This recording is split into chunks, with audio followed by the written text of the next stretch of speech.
It started like any other shift. I was a patrol officer in a small, quiet town, the kind of place where the loudest noise was usually the ice cream truck jingling down the main street. I had been on the force for almost 5 years, long enough to know that most calls were mundane, noise complaints, minor accidents, the occasional domestic dispute that resolved itself before we even arrived. That night, though, would change everything I thought I knew about this job, about reality, and about what humans, or something pretending to be human, could do. I was partnered with Officer Daniels, a grizzled veteran with 30 years on the force and a suspiciously quiet demeanor. He rarely spoke unless absolutely necessary, and I had learned not to take it personally.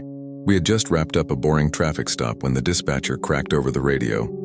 Unit 7, possible break-in at 413 Maple Street. Homeowner reports screaming inside. Approach with caution. Back up en route. Daniels didn't even flinch. I, on the other hand, felt a twinge of anticipation mixed with unease. Maple Street wasn't far, but it was lined with narrow alleys and old houses that had been vacant for years, the kind of place where the shadows seemed thicker, heavier. When we pulled up, the house was dark except for a single flickering light in the living room. The front door was ajar, swinging slightly as if someone had pushed it in a hurry. My stomach turned.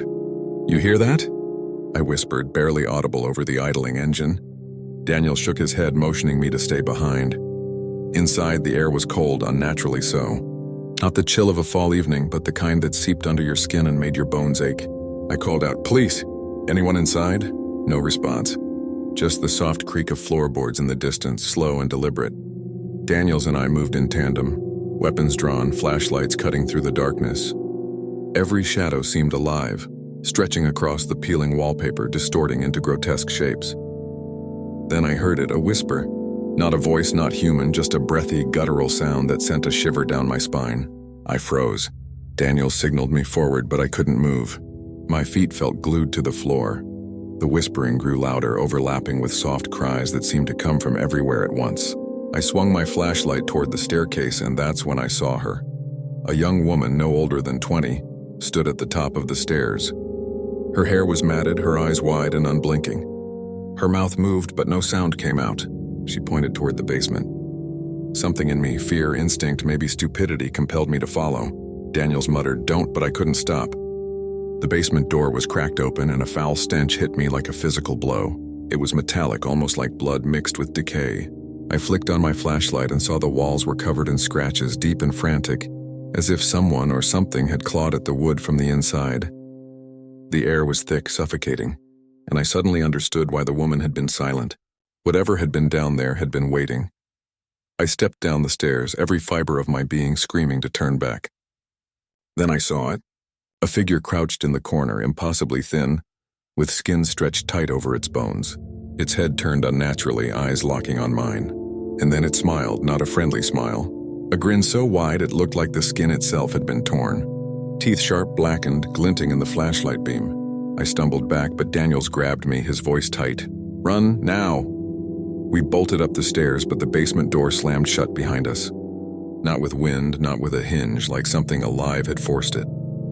Daniels pulled out his radio. "Dispatch, we need static, no signal." The house seemed to swallow sound. My heart was hammering, each beat deafening. Then the screaming started.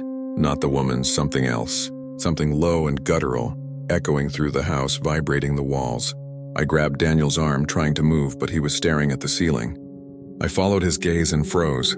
The ceiling above us wasn't normal. The plaster was bulging, shifting like something was moving behind it. And then it ripped. Slowly, the ceiling tore and a hand reached through. Pale, grotesque fingers bent at impossible angles. Then the face. Eyes hollow, mouth impossibly wide, grinning like the thing in the basement. I screamed. Daniels pulled me out of the way just as the thing lunged downward. It hit the floor with a wet, sickening thud, and for a moment I thought it was gone. But the whispers continued, crawling along the walls, echoing inside my skull. We ran outside into the night, and that's when I realized something worse. The house just one block over wasn't the only one like this. Every house on Maple Street was dark, silent, abandoned. Yet through the windows I could see movement. Shadows stretching and twisting inside. Figures crouched at the windows, watching, waiting. Dispatch finally came through, their voices calm, unaware of what we had encountered. "Unit 7, are you responding?" Daniels whispered. "No one else is coming for us." We didn't wait. We left the street, left the town. I never reported what happened that night, not officially. When I did try, the records didn't exist. Maple Street was supposedly a dead-end cul-de-sac with 3 houses, all vacant for years. The young woman, the thing in the basement, the faces in the ceiling, gone. No trace, no evidence, but I know what I saw. I feel it every day. Shadows in the corner of my vision, whispers when I'm alone. Sometimes, late at night, I swear I hear claws scratching on the walls of my apartment. And the thing that grins, it's always watching. Waiting. I left the force shortly after, citing personal reasons, but the nightmares didn't stop. I don't tell anyone. Who would believe me? A patrol officer seeing monsters in a quiet town? The worst part isn't the fear, though. It's knowing that whatever I saw that night is still out there, waiting. And every so often I catch a news report of a missing person, or a house fire with no explanation, and I wonder, did Maple Street expand? Did it come looking for me? Sometimes I can hear the whispers again, low, guttural, calling my name, and when I turn my head, I see it, the impossible grin just at the edge of my vision. I know it's only a matter of time before it steps out of the shadows completely. I keep telling myself it's just trauma, that I imagined it all, but every officer I worked with that night swears they felt it too. And the few who investigated the reports after that night, they vanished. Officially, they resigned. Unofficially, I know the truth. Maple Street isn't just a street. It's a trap, and it's hungry. I don't sleep much anymore. And when I do, I dream of scratches on the walls, of shadows that move without bodies, of a ceiling that rips open and the grin that follows. If you ever find yourself near a quiet town, a street that seems abandoned, pay attention to the whispers, because sometimes, just sometimes, the shadows are alive. And when they notice you, it's already too late. I don't know if I'll ever see another normal night again. And part of me doesn't even want to. I had been a beat officer for nearly 3 years when the call came in that would haunt me for the rest of my life. It was past midnight, and the streets were empty except for the occasional drunk stumbling home or a stray dog padding along the curb. My partner that night, Officer Reyes, was new, fresh out of the academy, eager and a little too confident. I should have taken that as a warning. The dispatcher's voice crackled through the radio. Unit 12. Reports of a possible assault at 19th and Oak. Neighbors report screaming and unusual activity. Approach with caution. Suspect may be armed. Oak Street wasn't a bad area, but it had its dark corners. Vacant lots, broken streetlights, and houses that looked abandoned for decades. I told Reyes to stay sharp as we rolled down the road. The closer we got, the louder the shouting became. A mix of human voices and something else I couldn't place. It was sharp, discordant, like a scream bent out of shape. When we arrived, the house in question looked normal enough from the outside. A 2-story brick home, paint peeling but otherwise unremarkable.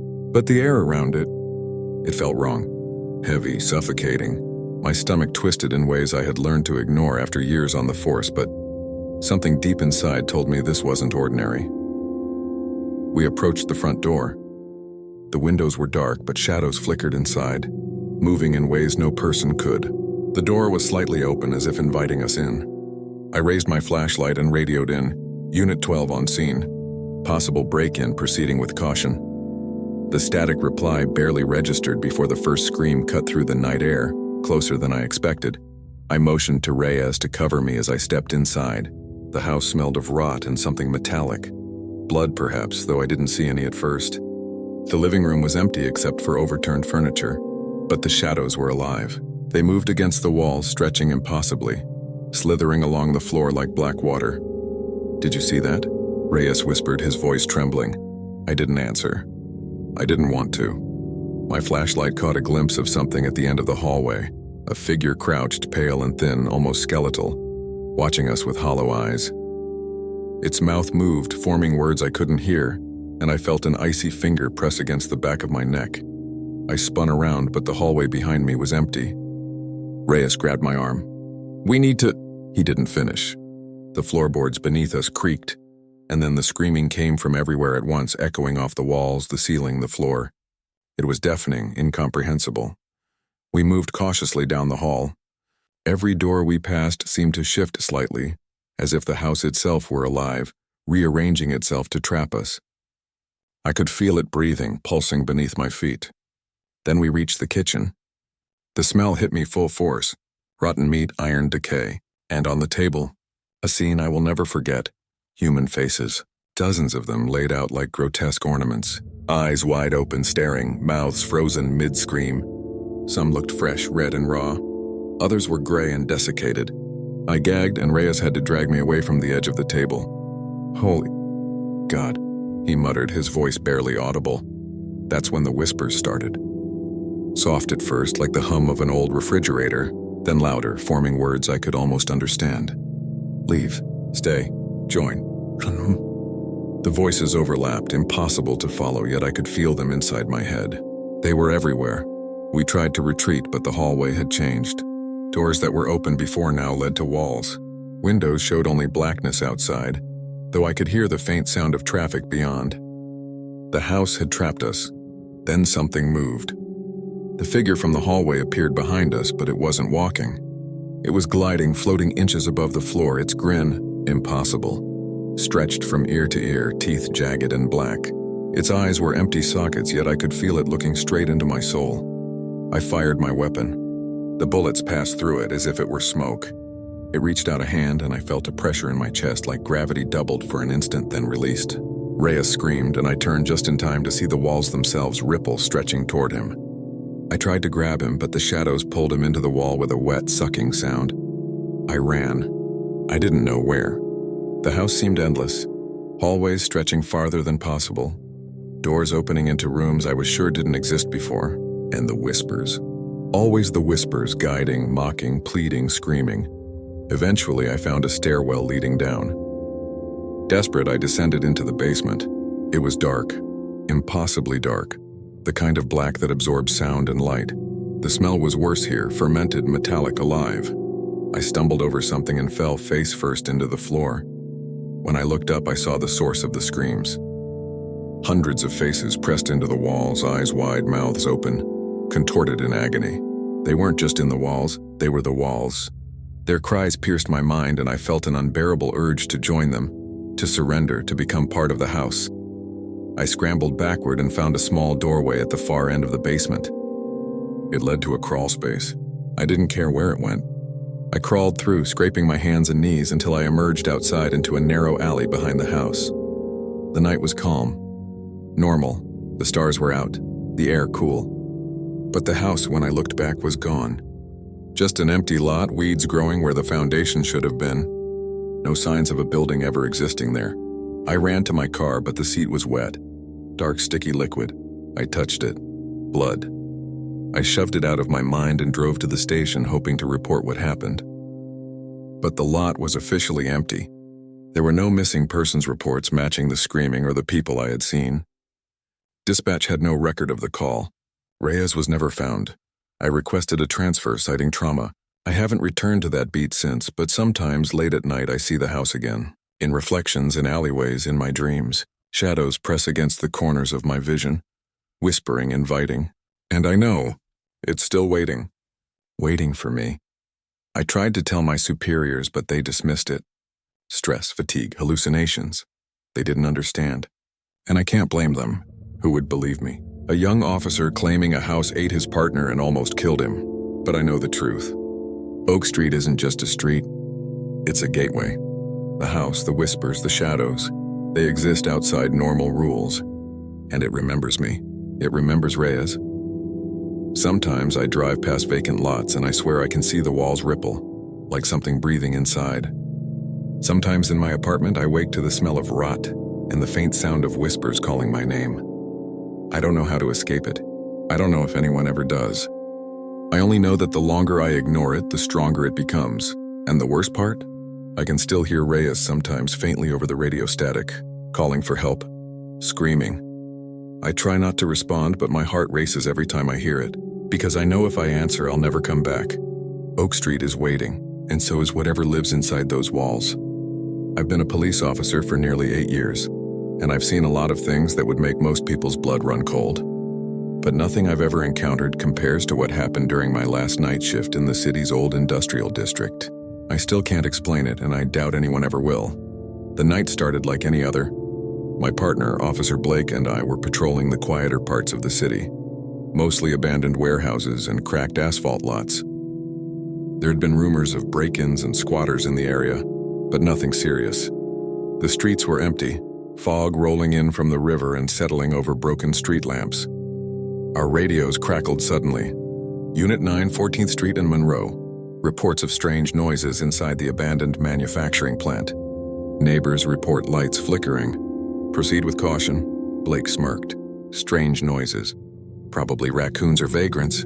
You're jumpy, that's all. I wanted to argue, but the moment I stepped closer to the plant, I felt it. A heaviness in the air, like the fog itself had weight. My stomach churned. Every instinct screamed at me to stay in the car, to radio this in, to wait for backup. But curiosity, or maybe arrogance, won over. The front doors were old metal double doors, rusted at the edges. They creaked loudly as I pushed them open. Inside, the plant was enormous. Machines once used for assembly lines stood silent, coated in dust. Broken glass crunched underfoot.